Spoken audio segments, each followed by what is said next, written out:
ተቀምጠሽ ምን ትሰሪያለሽ? አዘዞችን ማሰሪልና ስድቡ እርግመቱ ያልፍና አልፎ አልፎ ዱላ ያጋጥማት። የአዳም ዘር ተቀይሮ ሌላ አዳም መጥቶ እንደው ንገሩኝ። ካልመጣ ባይድነቱ በሕይወት አልፎ ገባ ዘር በዛ እንጂ ተዛዝነን ተሳስበን እንሄድ ነው ያልኩት። ህመሜ ከምን ላይ ነው? ህመሜን አጣለሁ። ለሰው ደራሹ ሰው ነው የሚል ጥያቄ ነው የማነሳው።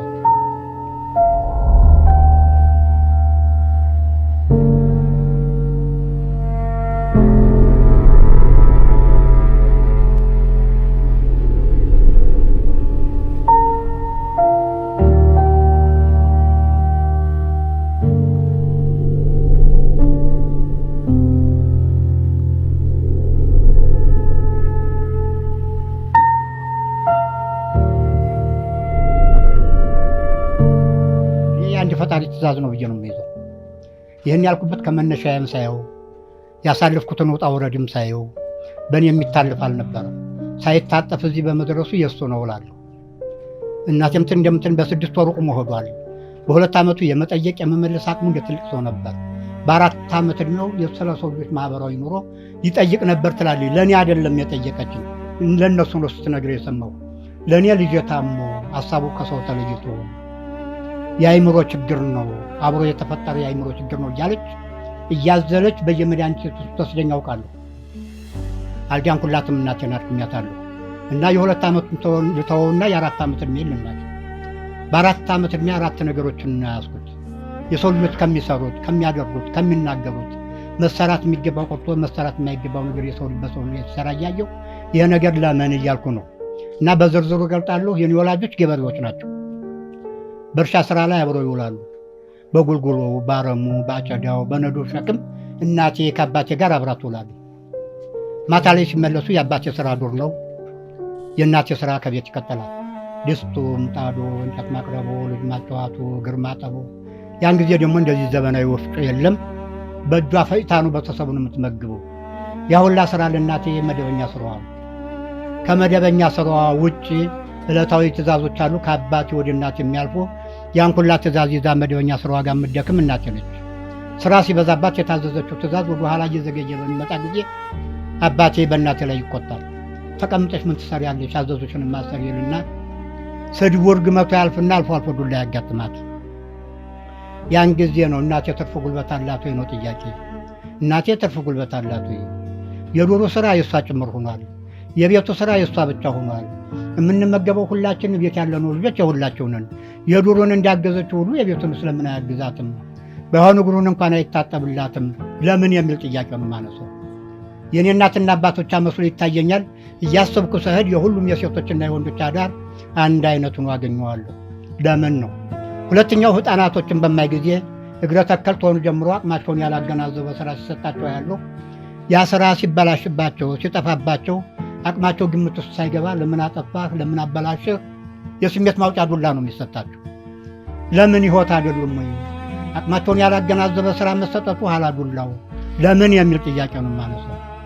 ሶስተኛው በአካባቢ የወደቁ ደካሞች ነው ያለው። በጤናም ይሁን በእርጅና ተሰናክለው በየሜዳው ወድቀው ይበሉት ይጠጡት ይለብሱት ያጡ ሆነው ያለው። ጠንካራ ከጠንካራ ጋር አብሮ በልቶ ጠጥቶ ጭቆ ተጫውቶ ሲወጣ ደካሞቹን የሚያስባቸው የለም። እኒህ ደካሞች እንደኛ ሰው ናቸው። መብላት፣ መጠጣት፣ መልበስ ያስፈልጋቸዋል። ያን እንዳያገኙ አቅሙ የላቸውም። እኛ ትተናቸው ከየት ማን ይደረስላቸው? ለሰው ደራሹ ሰው ነው የሚል ጥያቄ ነው የማነሳው። አራተኛው ሰውን ሰው ሲዋሸው፣ ሲሰርቀው፣ ሲቀማው፣ ሲደበድበውም ሲገድለው አያለሁ፣ ሰማለሁ። ሰውን ሰው በራሳችን ሊደረግብን የማይገባ ነገር በሰው ልጆች ላይ እያደረግነው እየሰራ ነው የምንሄድ ከሆነ ሰው በሰውነቱ ከሌሎች እንስሳ የተሻልንበት ነገር ምንድን ነው? ሌሎች እንስሳ የተባሉት ጎጅና ጠቃሚ የሚያውቁም በቅድ አይመሩ፣ ሲወድቅ አንስተው ስፍራ ማስጠት አይችሉም፣ ጥሎት ይሄዳሉ። ስለዚህ እንስሳ ብለናቸዋል። እኛም ዞር ብለን የወገኖቻችን ችግር ማንረዳ ከሆነ ከእንስሳዋቸው የተሻልንበት ነገር ምንድን ነው ነው ጥያቄ። ይህም በምጠይቅ ጊዜ የተሰጠኝ መልስ ሰው እንደሚያስበው አይደለም የምታስበው፣ ሰው እንደሚሰራው መስራት አልፈለክም፣ የማይወጣ ጥጃ ከማሰሪያው ይታወቃል እንዲሉ ዛሬ ይህን የምታስብ ከሆነ ነገ ምን እንደምሰራ አናውቅም። ለነገሩ ወደህ አይደለም ታመህ ነው። ታሞ በሚሉኝ ጊዜ ራሴን ጠይቃለሁ። አሞኝ ነው እንደነሱ ሆኜ መሄድ እንደታቃተኝ አሞኝ ነው ብዬ ራሴን በምጠይቅ ጊዜ ህመሜን አጣለሁ። ተዛዝነን ተሳስበን እንሄድ ነው ያልኩት። ህመሜ ከምን ላይ ነው? ህመሜን አጣለሁ። ታሞ እየተባልኩ ከ4 ዓመት ዕድሜ ጀምሬ እስከ 13 ዓመት ድረስ የወላጆቼ ጋር ቆያለሁ። የኔ ሀገር እስቴ ነው። ይሄ ፎገራ ወረዳ ነው። ከዚህ ቀጥሎ የሚገኝ ወረዳ እስቴ ነው። እስከ 13 ዓመት ድረስ እስቴ ነው ያደኩ ከወላጆቼ ጋር። በ13 ዓመቴ ሀሳቤን የሚረዳኝ ሳጣ ምናልባት እንዲዞርኩ የተማሩ ሰዎችን ባገኝ ሀሳቤን ብናገር ብዬ የመጀመሪያው ጉዞ ወደ ጎጃም፣ ተጎጃም ወደ ወሎ፣ ተወሎ ወደ ጎንደር እያልኩ ለ5 ዓመታት ወደ ወላጆች ሳልመለስ በዚያው ቆያለሁ። ጥያቄውን ማነሳው ሰዎችን ባገኘው ጊዜ መጀመሪያ ላይ እንዲህ እስካሁን የገለጽኩላቸውን ነው ጥያቄ ማለት ነው። ይህን ጠይቅና ወይም ናሞኛሉ ታምሜ ነው ወይ እውን ብድነኝ ታመምኩት መድኃኒት ምንድን ነው እያልኩ እስካሁን የዘረዘርኩላቸውን ነው የምጠይቀው። ይህን እየጠየኩ ለ5 ዓመታት ተቆየሁ። በኋላ ሀሳቤን የሚጠይቀኝ ሰው የሄድኩበት ሁላ ሰው እስካሁን የጠየኳቸውን ጥያቄ ስጠይቅ ህመም አይደለም ታመሽ አይደለም መጽሐፍ ቅዱስ የሚናገረውም ይሄ ነው። እኛም በበን ያልሰራ ነው ሳታነብ የሰራሽው። በሙስሊሞችም ቁርአኑ የሚናገረው እኮ ይሄ ነው። ተዛዘቡና ተሳሰቡ ነው የሚለው። አንብበን ያልሰራ ነው አንቺ ሳታነብ የሰራሽው ነው። ህመም አይደለም ይሉኛል። እና በአካባቢ ያገኘኋቸው ሁላ ሰዎች መልስ የሚሰጡኝ ይህንን ነው። እና ለ5 ዓመት በ13 ዓመቴ እስከ 15 ዓመት እዚያ ጋር እየዞርኩ ቆያለሁ። እና ሀሳቤን የሚረዳኝ ሳጣ እድሜን በከንቱ ፈጀሁና እንዲህ ወደ ገበሬዎቹ ልመለስና ወላጆች እንደሚሰሩት እየሰራሁ አሁን በአካባቢ ያሉ ደካሞችን እየረዳሁ ብቀመጥ የህሊና እረፍት አገኝ ይሆናል የሚለውን አሰብኩ። ተስፋ ስቆርጥ ነው ሀሳቤን የሚረዳኝ ሳጣ። ከዚያ ከመልሼ ከወላጆች ጋር ትዳር ልይዝ ነው ሴት ፈልጉልኝ ስላቸው ታሞ አብዶ አገር ለአገር እየዞረ ሲሉ የነበረ ትዳር ካሰበ በሽታው ለቆት ነው። በሽታው ባይለቆም ኖሮ ትዳር አያስብም ነበርና ደስ ይላቸውና ሴቷን ይፈልጉልኛል። ሴቷን ይዤ ትዳር መስርቼ እንደ ወላጆች እርሻ ገብቼ እያረስኩ አሁን በአመቷ ያገኘኋትን ምርት ለአካባቢ ደካሞች ማከፋፈል ነው። የኔ ደስታ ያስቱ ነው።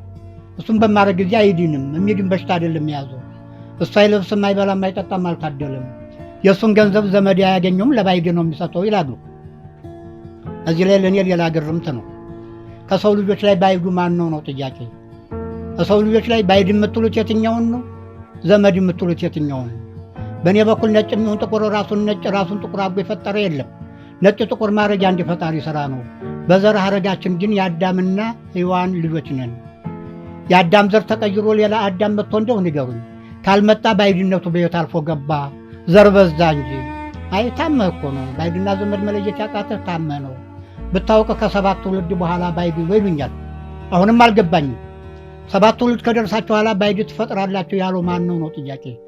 7 ትውልድ ከደረሳችሁ በኋላ የምትፈጥሩት ባይድ ይሆናል ያለው ማን ነው? ባይድነትን እንፈጥራለን። ባይድነት ጥላቻ ጠብን፣ ሰውን ሰው እንዳወሬ እየፈራውም ሄዶ እኛ ምን ስለሆነው ሰው በሰውነቱ እህቴ ወንድሜ ብለን ብንሄድ ኑሮ ልዩነቱ አልሰፋ ነበር የሚለውን አስብና በሀሳብ ብቸኛ ነኝ፣ ብቻዬን መኖር አልችልም፣ ተስፋ አልቆርጥም፣ ብቻዬን መኖርም ስለማልችል በጋ ለእርሻ በማላርሱበት ጊዜ በአንድ ሀገር ሄጄ ቆያለሁ። የእርሻ ሰዓት ሲሆን እመለሳለሁ። እንዲህ እያልኩ ለብዙ ዓመታት ተደከምኩ። በኋላ በአንደኛው ዓመት ላይ ከስቴ ተነስቼ ወደዚህ ሳልፍ እዚህ አካባቢ በገበሬዎች ዙሪያ ሀሳቤን የሚረዳ አገኘሁ።